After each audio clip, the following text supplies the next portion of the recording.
Ok, salut les gars, on est avec Hardware Modding. C'est ça. Déjà, le stand est super cool. Merci. Donc moi j'ai déjà monté quelques PC dans ma vie, mais c'est du basique, câble management, Ok. voilà. Et du coup, est-ce que vous pouvez m'expliquer qu'est-ce que c'est le modding en général? Est-ce que ça va plus loin que simplement monter un PC? Le modding, en fait, c'est quoi? C'est le fait de... ok, on a un PC, on a des composants qui sont dedans, mais le gros intérêt, c'est qu'on peut faire techniquement tout ce qu'on veut. Il y a toujours... Premier intérêt, c'est un aspect technique, le fait qu'on ait, par exemple, du water cooling custom. Donc en gros, comme son nom l'indique, c'est que c'est vraiment du custom, c'est que c'est du fait sur mesure. Ça va être d'avoir par exemple des meilleures températures sur un PC. On peut aussi faire tout un aspect visuel qui peut être vraiment cool à regarder. On vous laissera checker quelques PC, notamment devant. Des jolies bêtes alors. Voilà, il y a quelques petites bêtes là-bas qui peuvent être... Donc l'avantage c'est que nous on a quand même énormément de matériel, énormément de savoir-faire. Donc on peut très bien customiser au niveau custom comme de l'impression 3D pour faire des décors. Par exemple sur le Naruto où on a tout un décor extérieur. Le PC F4 de chez Gotha Squeezie qui lui est entièrement du coup en 3D total. Ça, ce projet, c'est une folie. C'est quoi? C'est une commande ou c'est un truc que vous avez fait vous? Non, en fait on s'est réveillé un matin. En gros, on s'est réveillé un matin et on savait qu'il y avait le GP Explorer. Le GP Explorer 1 était passé et on s'est dit pour le deuxième GP Explorer, nous on bossait déjà avec GentleMate, un petit peu, et on s'est dit on va leur faire un cadeau. Et en gros, on s'est dit on va faire le PC F4 quoi. Et 6 mois plus tard, on l'a fini. 6 mois, il y a eu 6 mois, un peu plus de... Là, c'est du top, genre, c'est quoi? S'il y a de l'impression 3D, tout est en impression 3D. Des morceaux... mais en fait, c'est surtout ça, c'est que nous, on a commencé de rien. On a appelé, à l'époque, le directeur artistique de GentleMate, on lui a dit, est-ce que tu as les plans de la F4 quoi? Parce que, et en fait, il nous les a envoyés, et on a du tout réadapté, penser, réfléchir comment intégrer les composants dedans. Et donc on a tout imprimé, on a fait des modifications, etc. Et après, une fois que c'est fait, parce que les pièces en 3D, elles sont pas forcément, elles font pas toute la taille, c'est pas tout imprimé en une seule fois. Il faut les coller, les adapter, mettre la carte mère à l'intérieur, les radiateurs, tout. Enfin, il y a tout, une carte graphique. C'est pas juste de la déco, c'est un vrai PC, genre le flux d'air est pensé 100%. C'est pensé, on a mis 2 radiateurs de 240 mm qui qui envoient l'air chaud sur le côté vers le dessous quoi. On a 2 pompes, on a mis 2 pompes à l'arrière. Donc on a 2 pompes à l'arrière pour vraiment avoir du coup un flux d'eau qui soit intéressant. En même temps ça fait des pots d'échappement. C'est vraiment pensé pour que ce soit joli. Donc on a deux pompes à l'arrière qui font les pots d'échappement et en même temps qui permettent une meilleure circulation du liquide. 2 radiateurs de 240 de chaque côté pour pouvoir justement avoir cet aspect flux d'air, de refroidissement qui va bien. Et après on est parti d'une F1, d'un fichier F1 de modèle réduit d'un 500e ou je sais pas quoi là. Et on l'a découpé en 45-50 morceaux. Il y a 50 morceaux je crois dans la F1. 50 morceaux assemblés. Et après qu'on a passé en cabine de peinture, etc. pour vraiment avoir excellent. Le rendu voiture quoi. Rendu voiture quoi. C'est un projet de malade. On s'est bien amusé quoi. Et donc d'ailleurs cette vidéo là où il la reçoit, on peut la voir sur la chaîne YouTube de Gotha, Gotaga. Et c'est le nom de la vidéo, c'est on reçoit un objet collector, forcément. Donc voilà, on nous verra dessus avec eux et c'était un super moment d'ailleurs qu'on a passé. Après 6 mois de travail, tu m'étonnes. Ça a été. Donc oui, on a eu tout cet aspect réalisation. Après, il a fallu faire la peinture. Faut savoir que c'est même pas des cires, tout est fait en peinture, tout est fait à la main. Donc c'est vraiment notre savoir-faire. Du vernis de voiture, c'est fait comme une voiture. Moi je suis carrossier peintre avant à la base. Donc on a vraiment. Donc on a passé en cabine de peinture, on a tout peint comme une vraie voiture. La chaleur et tout, c'est ça, comme une vraie voiture. Ça n'était pas comme une vraie voiture. Et après il y a le PC de Mikalo aussi dans le même style. Pareil qui est poussé. On a fait un demi-buste de Halo. Donc pareil, donc tout en PC comme la F4 et tout en PC à l'intérieur. Pareil qui est sur notre chaîne YouTube. Si vous voulez voir ça, c'est Hardware Modding, vous tapez Hardware Modding directement sur YouTube. N'hésitez pas à lâcher un petit abonnement, c'est grâce à ce genre de choses là qu'on arrive à créer du contenu. Voilà, c'est très très important pour nous. Après, qu'est-ce qu'on peut dire? On fait du PC qu'on livre dans toute la France. Ça, c'est, je pense, assez important vous à dire. L'Europe même. Vous êtes de la région toulousaine? On est de Toulouse, On est de Toulouse. Après, majorité de nos PC, donc c'est vraiment toute la France, l'Europe. Beaucoup Paris, hein, du coup. Hein, quand Bah, même. du coup, si vous êtes dans tout le secteur e-sport, etc. maintenant, c'est beaucoup Paris. Montpellier, il y en a. Quand on regarde, un petit peu. Quand on regarde les expéditions. Quand on regarde les expéditions, c'est beaucoup Paris, ouais. Ok, ouais. Et comment vous avez eu accès, on va dire, c'est par le projet F4 que vous avez eu accès, on va dire, à la sphère e-sport, enfin, en mode gentlemate, etc. C'est plutôt. Alors moi vous connaissez déjà des gens, c'est plutôt de mon côté dans le sens où moi à la base je fais de l'optimisation de PC. Ok. Donc ok. ça fait depuis pas mal d'années que j'ai commencé ça. Et donc c'est par cet intermédiaire-là, à l'époque Fortnite beaucoup, où j'ai pu travailler avec différents acteurs de cette scène. Et de fil en aiguille, j'ai forcément augmenté et je m'occupe aussi des setups de stream, des streamers, etc. Et c'est par cet intermédiaire-là que les gens me connaissaient et que on a pu fournir des PC. Pour la petite anecdote, la première fois où on a pu découvrir Gentlemate, c'était nos PC qui étaient fournis là-bas de manière... même eux, ils nous ont pas dit pour quel projet c'était. On a dû faire un peu de location de PC. Et on a découvert ce soir-là que c'était SBG du coup. Oui, Squeezie, Brox, Gotha. Exactement, donc c'est ce soir-là, on a découvert Gentlemate en même temps que tout le monde, mais c'était avec nos PC. Okay. Voilà. Donc c'était une petite anecdote super sympa. Donc ils nous font confiance et après on est un des acteurs parce que c'est tellement gros qu'il n'y a pas que nous, bien forcément. Bon, déjà ça fait c'est des beaux projets chez des c'est très beaux projets, c'est une fierté pour nous de pouvoir travailler pour eux on peut les voir, et qu'ils nous fassent confiance. Vidéo, etc. Donc voilà. Donc après on fait du PC tout à fait standard aussi, on fait bien sûr pas que du custom. On les voit aussi là, on a notamment en ce moment notre top 1 V4 qui marche très bien, qui fonctionne, sur lesquels on essaie de vraiment se placer en termes de prix. Et de vraiment proposer un service aussi au-dessus de la concurrence parce que tous les PC qu'on livre ils sont avec Windows installé. On installe un ou deux jeux, donc en gros nous c'est vraiment notre but, c'est de faire du clé en main. Les personnes arrivent, c'est le plug and play, on avait sorti un PC comme ça qui s'appelle le premier, on l'avait appelé plug and play. En gros notre principe c'est tu installes ton PC, tu t'assois et tu joues, et ça c'est quelque chose que personne ne propose. On pense vraiment à l'utilisateur, faire aussi un suivi derrière sur les PC, rester présent. On a un Discord, on est joignable beaucoup plus que les autres aussi. C'est énorme la diff. Avec donc, je pense que LDLC, Matériel.net font pas ça. Genre, on te vend le PC, on te le montre, on te le vend et après ils vous facturent aussi. Ou alors on t'installe et la licence et ils facturent ça 150 balles. Nous, pour 50 €, on fait montage du PC, installation de Windows, mise à jour de BIOS, on fait tous les tests, ça c'est vachement important. Donc on fait toujours en sorte que ça soit aux petits oignons. En gros on monte les PC comme nous on aimerait les recevoir. Et on monte des PC tous les jours. Donc voilà, on pense vraiment à l'utilisateur. Que ce soit le plus simple possible. Vraiment comme au début c'était. On est vachement plus exigeant quoi. Comment ça vous est venu le modding quoi? Parce qu'au début j'imagine que vous étiez gamer on va dire, ou bricoleur, et vous montiez vos PC. Le modding à la base c'est vraiment... En gros, moi, quand j'ai monté mes premiers PC, je me suis directement amusé à monter des PC customisés. Et en fait, il m'a DM sur Twitter. C'est ça. Et en fait, il se trouvait que lui, il faisait de l'optimisation, qu'il connaissait du monde. Moi, pourquoi est-ce que le modding, ça me parlait? C'est parce que je fais beaucoup de overclocking, j'adore ça. Sauf que le overclocking, on est obligé de pousser les performances des composants au plus haut. Et ça fait quoi? Ça fait que ça chauffe. Sauf que la meilleure manière de bien refroidir, c'est le modding. Donc c'est là-dessus où on s'est... Moi, je cherchais quelqu'un, si vous voulez, qui soit présent dans le modding, qui sache faire, qui sache tout ça. Je l'ai DM sur Twitter, on s'est rencontrés, on a vraiment accroché directement, c'était il y a 3 ans bientôt. Le 6 décembre, ça fait 3 ans que... que la boîte, mais parce qu'avant on était sur... Tony, on était encore sur Tony. Donc, qu'on a commencé tranquillement il y a 4 ans. Il y a 4 ans qu'on travaillait ensemble. Et on s'est dit, go bosser ensemble, go trouver quelque chose, et en fait, ça c'est le mariage, c'est super bien fait. C'est énorme. La rencontre sur NDM, c'est ça. Vous ne connaissez pas avant quoi. C'est ça. Et bon, après, en plus, le fait qu'on habite pas loin aussi, quoi, parce que on est chacun à l'autre bout de Toulouse, mais on est quand même toulousains tous les deux. Quoi. Donc, oui, c'est vrai quoi. Faut dire le truc. Quoi. C'est ça. Mais voilà un peu le topo, on s'est rencontrés. Et ça a direct matché entre nous, on est très complémentaires, on a une manière de travailler tellement différente qu'on touche pas, de toute façon gérer une boîte on doit tout faire, du site internet à la réponse commerciale, au montage, les commandes, le SAV, la comptabilité. 15 métiers différents, ça n'a rien à voir. On est chef d'entreprise mais on vide aussi les poubelles quoi. Très clairement c'est ça. On fait tout donc... Mais c'est trop cool si ça marche, parce que ça fait 4 ans, ouais. Parce que c'est un mariage, je sais pas si vous êtes associés, mais associés, c'est un mariage.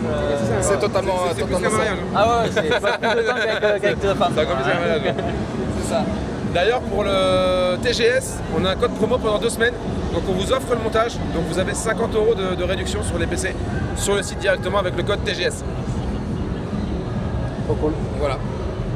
Top. Du coup là... Je pense qu'on a fait un peu le tour. Ouais, Après, ouais, petite présentation du stand, ça pourrait être intéressant. On pourrait peut-être aussi montrer le... Pour montrer un peu les différentes gammes. Oui. Là sur C'est votre... vrai que là on a... Alors j'ai pas fait gaffe. Mais en fait, là en gros on a des PC de 1000 à 2000, de 2000 à 3000, et là-bas 6000 et plus. En gros on n'a pas fait gaffe. Ouais, on n'a pas fait gaffe, mais ouais, c'est vrai que c'est ça. Plus ou moins bien départi au niveau des tarifs quoi. Ah ouais. Ok. Là c'est quoi? C'est que là ce que vous avez là c'est... Comment vous avez réparti votre stand justement? C'est des PC de démo que vous vendez ou c'est vraiment des PC... C'est démo, ouais. Ok. Après c'est des PC que souvent on utilise, on fait de la location de matériel. T'es encore en train de tourner. On fait de la location de matériel aussi, donc par exemple on travaille avec l'équipe e-sport de la SNCF. Ok, je savais pas Ils ont une équipe e-sport. Ok. Et on travaille avec eux et ils font 2-3 événements dans l'année où ils nous demandent 20-30 PC sur les événements. Wow, ok. Et en fait on fait de la location aussi pour les entreprises, pour les événements, etc. Et pour vous dire, on est même parti jusqu'à la DreamHack en Suède. 2 fois. 2 fois. Ok. Et donc je vous laisse imaginer prendre un camion, une remorque, et à partir de Toulouse et aller en Suède. C'est long. La DreamHack c'est quoi? C'est du CS? Alors il y a un peu de tout, et nous c'était principalement du Fortnite sur lesquels on était présents. À ce moment-là, on emmenait les PC, c'était pour Solari. Alors on a fait Solari, Falcon, Gentlemates, qui est-ce qu'il y avait d'autre? Yoast. Yoast, ouais. On a fait... ouais c'est ça, toutes les principales équipes e-sport de la scène Fortnite en France. Et là c'est vraiment européen quoi. Falcon du coup c'est carrément les Émirats arabes. Ça va beaucoup plus loin. Donc voilà, on était allé là-bas avec 20 PC, un truc comme 20 PC, 20 écrans, un truc de fou quoi. Non. Se retrouver en Suède et y aller en voiture quoi. Pour accompagner c'est 30 heures de route quoi. Pour accompagner les joueurs pro. C'est ça. Ouais, c'est une aventure, c'est énorme. Non, mais c'est ça. Donc une petite boîte, les petits Toulousains qu'on est, s'est retrouvé à faire ce genre de choses là, mais parce qu'ils ont des besoins, parce que ils savent qu'ils peuvent nous faire confiance et qu'on est là pour assurer derrière quoi. Et comme on est avant tout des passionnés aussi, du coup ils savent que ça ira dans le sens qu'ils ont besoin et de ce qu'ils veulent quoi. Ouais, donc voilà. Vous avez fait vos preuves quoi, large. Ouais, on doit toujours les faire de toute façon, on les fait pas une fois. On les fait pas une fois, il faut toujours systématiquement être attentionné, faire attention à ce que le PC fonctionne bien, qu'il soit... Voilà, on parle de gens, une LAN par exemple, ce genre de choses là, un crash ça peut coûter une victoire. Et une victoire, quand on se dit... 5 000 € quoi. Voilà, une victoire ça peut être 50 000 €. Donc faut... on a ce genre de pression et de choses à gérer et être sûr qu'il n'y ait pas de problème derrière quoi. Voilà. Excellent. Et là c'est quoi, vous avez préinstallé des jeux sur chaque PC? Oui, on a... Genre la personne elle arrive et choisit le jeu qu'elle veut lancer? C'est ça. Là clairement notre but c'est de faire tester nos PC, tester les écrans, tester la fluidité des PC. Donc on a du Fortnite, du Valorant, du Call of Duty, du Counter-Strike. On a un petit peu de tout quoi. Plutôt axé compétitif du coup. Ce que j'allais dire, multigaming, c'est pas des jeux solo en mode c'est plutôt du mode compétitif. En fait le compétitif c'est le plus exigeant quoi. Donc voilà. Après bien sûr tous nos PC font tourner n'importe quel jeu. Ça peut être du clair-obscur comme n'importe quoi, du League of Legends, tout, on peut tout faire, du TFT. D'ailleurs nous on joue à TFT. TFT ça c'est pas très gourmand. C'est ça. En 4K. Ça dépend. 1240 Hz, oui, ok.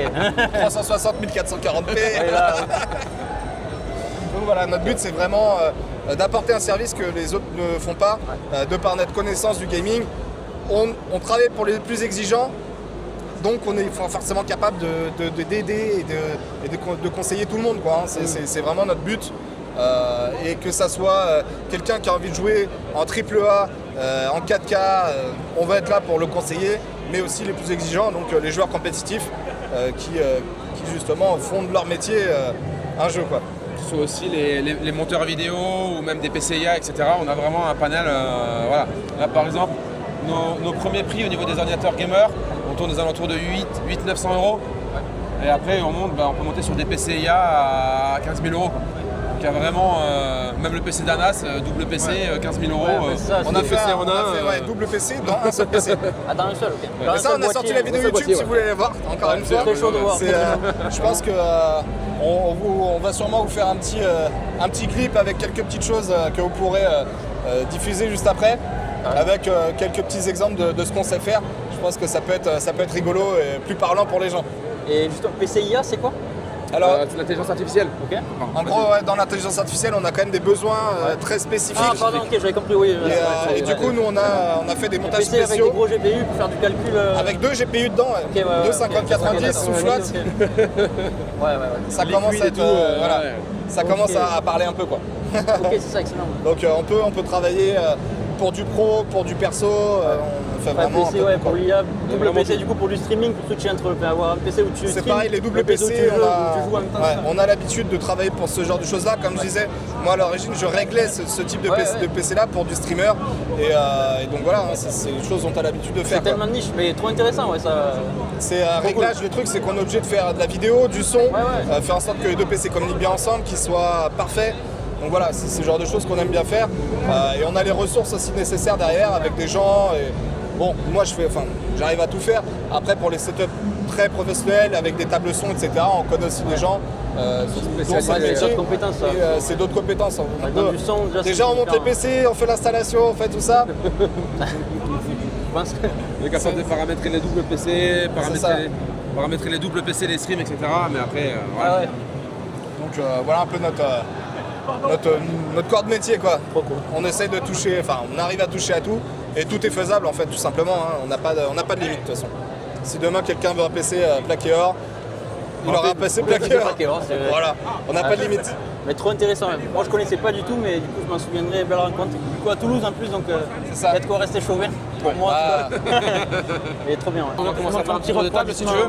Bon du coup là effectivement donc on est parti sur des îlots, donc on a 2 îlots de 4 PC à chaque fois. Donc ça c'est des PC qui vont servir du coup à ce que les gens puissent jouer, tester les performances. Donc là on est vraiment sur des PC je dirais plutôt basiques, si je puis dire ça comme ça, puisque c'est pas du custom.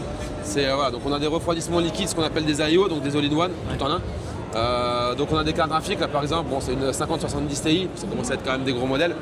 Mais grosso modo là on est sur des PC qui tournent entre 2000 et 2500 € sur la table. Donc ils sont tous en refroidissement liquide, donc IO. C'est-à-dire que tu changes pas le liquide sur les IO, c'est ça? C'est ça, c'est tout en un, il n'y a pas de fuite, c'est sorti d'usine. Donc il n'y a pas de changement de liquide, il n'y a que la pâte thermique à faire tous les ans, mais comme sur un PC classique, tous les 1 ou 2 ans. Sur un Après on a quelques PC en vente tirade, on ira les regarder là-bas tout à l'heure, on en a 1 ou 2, parce qu'on en a forcément aussi en vente. Voilà. Donc là vous voyez, on a plutôt axé sur du PC type aquarium, c'est ce que les gens actuellement, le jeune joueur préfère le plus. C'est vrai que bon voilà, c'est ouvert, il y a du RGB, ça, joli, on voit les composants. Voilà, c'est ça. Là après voilà, donc là après on a des PC un peu plus gros, on va faire le tour par derrière. On arrive sur du lourd. Pardon.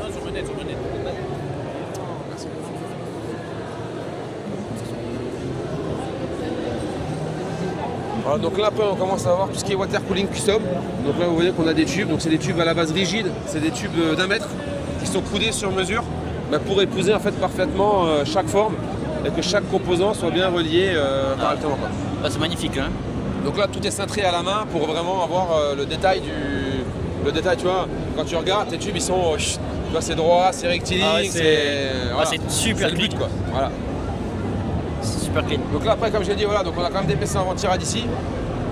Donc là voilà, on est sur des PC qui sont aux environs de 1300 €, donc on est à 1354. Voilà, donc ça c'est du PC avec du ventirad, classique. Donc on aime quand même mettre des gros ventirades, on a 2 ventilateurs, on a 2 parties radiateurs, on aime quand même avoir des choses assez solides. Bah tiens regarde, on parlait du F4, voilà. Et tu vois, regarde, et tout est à l'intérieur. Du coup on est passé sur le PC à l'eau. Mais voilà, c'est pareil, c'est tous les PC custom. Voilà. Là c'est le casque du Master Chief. Ah ouais, ok. Ouais. Là c'est customisé au maximum du maximum. On peut pas faire plus. Ah bah là, oui. Pardon, excusez-moi. J'ai des compétences de fou quand même pour faire ça. Voilà, donc là c'est pareil, donc c'est encore un refroidissement liquide. Donc là on a avec une distro, excusez-moi. Donc on a une pompe, voilà, on a vraiment une pompe, un réservoir qui est au fond. Ok. Et tout le liquide qui repart de la pompe et qui est redistribué dans tout le PC avec 2 radiateurs. C'est quoi comme liquide justement ce qu'on met dedans? C'est un liquide spécifique. Liquide spécifique, c'est pas de l'eau. Non, non, c'est un liquide spécifique pour justement éviter déjà la corrosion entre les différents matériaux. Parce qu'il peut y avoir du cuivre, il peut y avoir de l'inox, etc. Et il peut y avoir des soucis de compatibilité au niveau des matières. Ouais. Donc c'est un liquide, alors je ne sais plus le nom exactement, mais c'est un liquide spécial qui ouais. permet d'éviter ces corrosions et ces différentes matières. Et ça, on doit le vidanger, le changer tous les combien? Tous les 2 ans. Tous les 2 ans, c'est bien. Okay. Comme une pâte thermique. En gros, tu fais ta pâte thermique, tu fais ton c'est liquide. le même cycle. Donc là, par exemple, sur certains customs, donc par exemple celui-ci, on a une petite valve en bas, justement, qui permet une vidange rapide en fait. Ok. Voilà. Il faut quand même avoir un petit embout à mettre, etc. Mais ça permet d'avoir des vidanges rapides. Donc là, c'est pareil, du coup, on a de la customisation en 3D là. Voilà. C'est toutes des parties qu'on a fait en 3D, qu'on a peint, qu'on a monté. Ça, c'est de l'impression 3D ça, du c'est coup. de l'impression 3D. Donc là, normalement, j'ai des petites figurines à l'intérieur, parce que c'est un PC Naruto à la base. Mais les figurines ont cassé depuis le temps qu'on les a montées, elles sont cassées. Il faut les refaire. Normalement, il y a la petite bataille de Pain et Naruto à l'intérieur. En fait, ça représente la bataille de Pain et Naruto à la base. Voilà. Excellent. Et là, voilà, donc là, après, c'est que du custom. Voilà, là, c'est vraiment toute une partie custom. On est sur des PC qui vont aller entre 6 et 8 000 euros. C'est le Graal, c'est le Graal du Graal. C'est des monstres. Voilà. Et là, du coup, on voit carrément l'eau qui fait le liquide qui ça, coule. on voit carrément le liquide, voilà. Donc, et après, on choisit la couleur du liquide en fait. on peut changer la couleur du liquide. Bah là, voilà, par exemple, là, on est parti sur. Donc là, si tu vois, tu as la différence de pompe. Là, on a une pompe ronde. Et là-bas, on a des distros qui sont plates. Okay. C'est vraiment la différence en fait entre les. Voilà. Il y a plusieurs types de réservoirs. Ok. Ah ouais, je vois. C'est impressionnant, on dirait presque plus des PC en fait. On reconnaît plus. À un moment donné, c'est vrai qu'on commence à dériver un peu, je dirais. Mais ouais, ça devient vraiment un objet de décoration, quoi. Presque c'est. Excusez-moi. Magnifique, ouais. Si tu as des questions particulières, des choses que, en plus que tu voudrais regarder. Oh, je crois qu'on est pas mal, franchement, ouais, c'est top. Hein. Même là, je vois le taf, c'est excellent. Et si, là, est-ce que c'est quoi, c'est des boîtiers que vous fabriquez de zéro ou c'est des boîtiers? Alors ça, non, c'est des boîtiers qu'on achète. Okay. Là, les PC comme la F4, etc., c'est des boîtiers qu'on crée en 3D. Et ça, c'est des boîtiers qui sont déjà constructeurs. Ouais, c'est ça. Ouais. Et ça vous arrive, genre, est-ce que... Parce que moi, je me suis toujours posé la question, par exemple, je sais pas, t'achètes un boîtier d'un constructeur, et je sais pas, t'as pas assez de place ou t'as envie de l'améliorer, un truc, est-ce que tu... On peut faire des upgrades, ouais. Tu te dis qu'à un côté, tu commences à rajouter des pièces, je dis n'importe quoi, mais... Ah oui, on peut faire des modifications. Ouais. Ah non. Par contre, y a pas de... on s'amuse pas à souder. On pourrait, c'est pareil, c'est que si on commence à souder des trucs dans les boîtiers, après tu les bouges plus en fait, c'est pas possible. Donc on peut faire des upgrades, des modifications, des configs. Ouais. Mais après, voilà, tout ce qui est impression 3D, tout ce qui est soudure, etc. Après, c'est vraiment trop spécifique. Voilà. Okay. On le fait, mais vraiment sur des PC de A à Z. Oui. Et après, c'est des très gros PC. Bah, top. Et merci Tony. Bah, avec plaisir. C'est méga intéressant, ouais.